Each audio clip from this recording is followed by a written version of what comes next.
Jesus, Allah,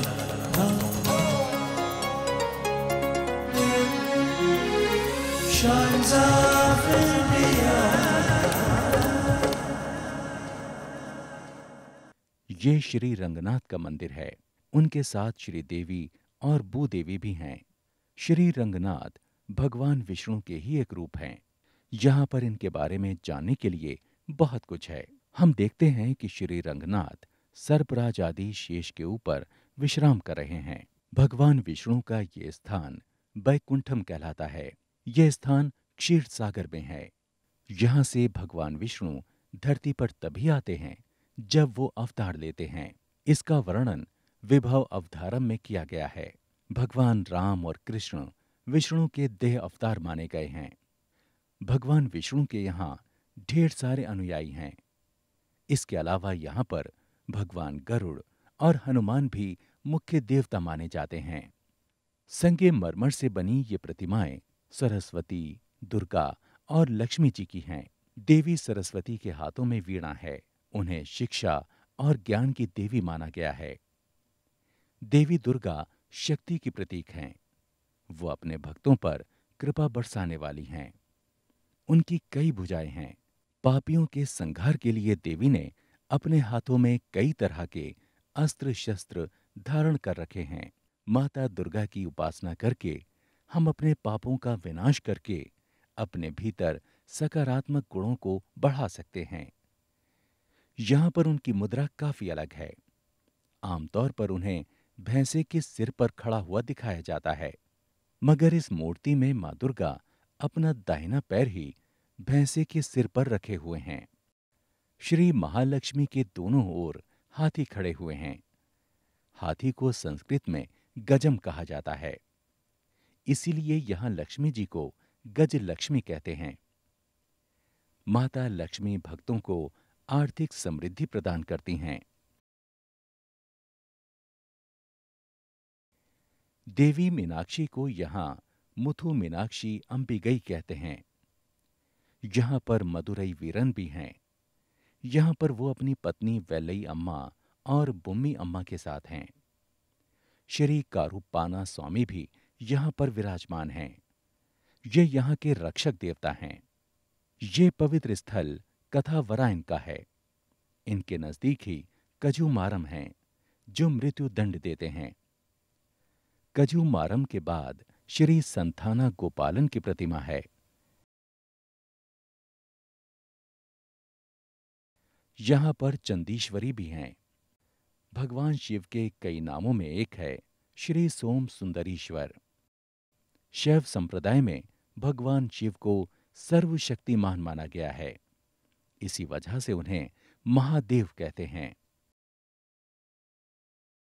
मंदिर में श्री शिवागम सुंदरी समेधा श्री आनंद नटराज की मूर्ति भी सुशोभित हो रही है।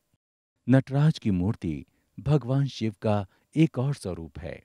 बाईं ओर विराजमान माता पार्वती को शिवागम सुंदरी कहते हैं। भगवान शिव नृत्य मुद्रा में हैं। नट का मतलब नृत्य और राज के मायने राजा होता है। इस प्रकार भगवान शिव नृत्य के राजा हैं। भगवान शिव के कई नृत्य हैं। इसे तांडव कहते हैं। वैसे तो तांडव काफी प्रचलित है, मगर तमिलनाडु में इसके अलावा शिव के 5 और नृत्य प्रचलित हैं।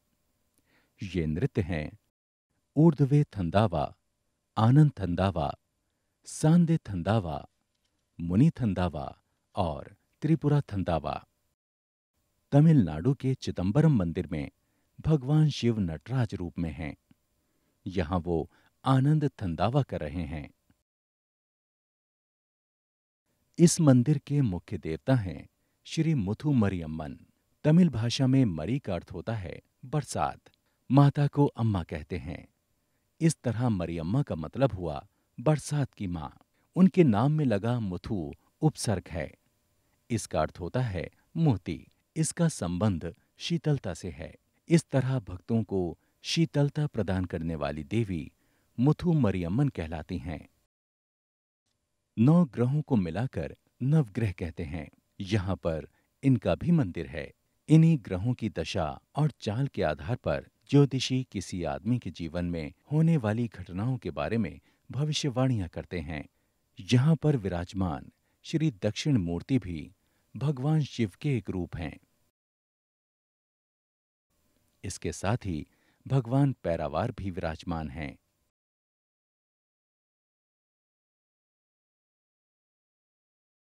ध्वज दंड की हिंदू मंदिरों में खास अहमियत होती है। मंदिरों में फहराता ध्वज आत्मा की मुक्ति का प्रतीक है।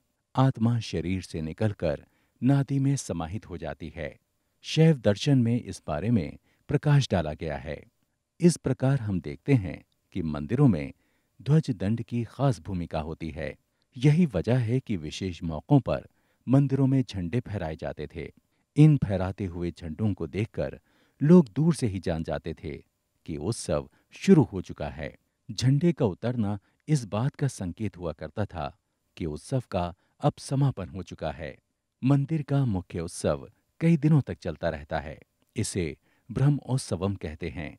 ब्रह्म का मतलब होता है ईश्वर और उत्सवम समारोह को कहते हैं। ब्रह्मोत्सवम का आमंत्रण उस दिन माना जाता है जब मंदिर में झंडा लगा हो। इसी तरह इसका समापन झंडे के उतरने के साथ ही मान लिया जाता है। ये मंदिरों में फहराए जाने वाले झंडे के महत्व को बताने वाला एक अच्छा सबूत है। नमस्कारम को भी हिंदू मंदिरों में आवश्यक माना गया है। मंदिर में ध्वज दंड के पास, जो कि मुख्य प्रतिमा के ठीक सामने होता है, नमस्कारम करना चाहिए। इस मंदिर में ध्वज दंड चांदी का है। पुजारी ध्वज दंड के आसपास तमाम तरह के अनुष्ठान करते हैं। Shines of India.